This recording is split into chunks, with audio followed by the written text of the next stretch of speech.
देने से ही सम्मान बढ़ता है। जब आप सम्मान, आपकी देवरानी आपसे छोटी है और वो आपसे बात नहीं करती तो कोई बात नहीं, वो नहीं बात कर रही है तो आप ही बोल दो, एक बार बोलो, कोई बात नहीं। अब आप बोलते गुरुजी हमने बोला अपनी देवरानी से, बोलती ही नहीं, कोई बात नहीं, तब तक बोलो जब तक वो पिघल ना जाए।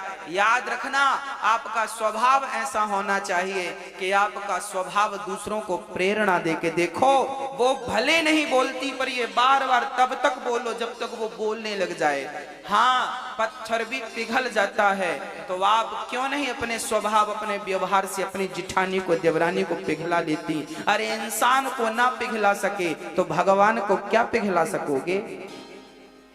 पहले इंसानों से तो व्यवहार करना सीख लो, फिर तो भगवान से व्यवहार करोगे। इंसान प्रसन्न ना हुआ आपसे तो भगवान क्या प्रसन्न होगा आपसे।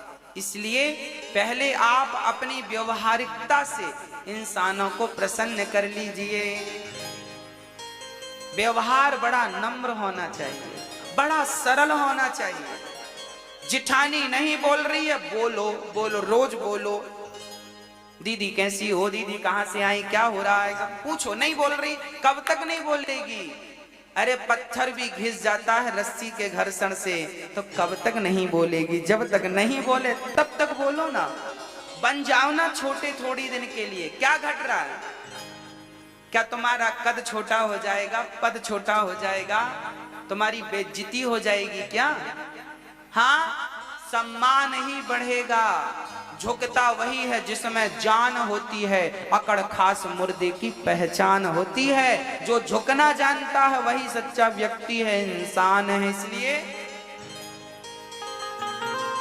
मैं तो तुम्हारो धर्म निभा दी, ये सास कह रही है, मैं तो तुम्हारो। और जरा सासू माँ की सेवा भी कर लिया करो, पांव दबा दिया करो रात्रि को।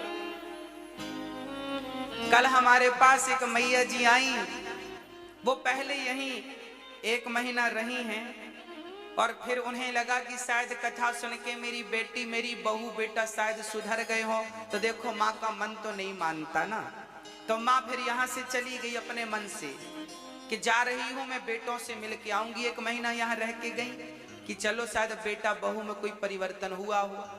तो बहू बेटे के पास गई तो मैया कल मुझे बता रही थी कि मैं गई तो द्वार से ही बाहर कर दिया और घाव दिखा रही थी। बोले मारा भी है उन्होंने हमें, देखो मारा।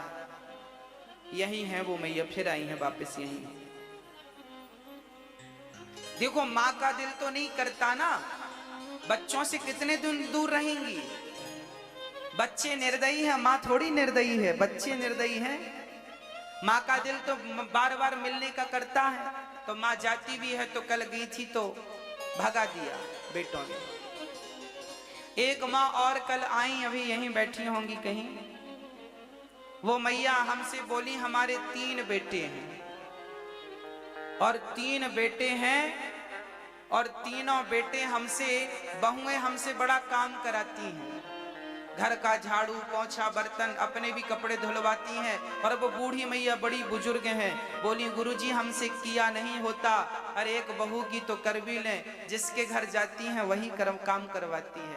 बाई समझ के रखी हैं, हमारा किया नहीं होता बुढ़ापे में, सो हम आपके पास चली आई। हमने कहा ठीक है मैया, भला किया आपने। वो मैया यहीं बैठी हैं। कहाँ बैठी हैं? हाँ यहीं बैठी हैं मैया जी, ये बैठी हैं। तो ये मैया जी हैं, कल आई हैं, ये जिसे आप टीवी पे देख रहे हैं। 3 बेटे हैं परंतु भाव नहीं है सेवा का। जब आप अपने माँ की सेवा नहीं करते तो फिर दास अनिरुद्ध को करना होता है। चलो आप नहीं करते तो क्या हुआ, ये दास बैठा है सेवा के लिए। इसलिए माँ की सेवा जरूर किया करो।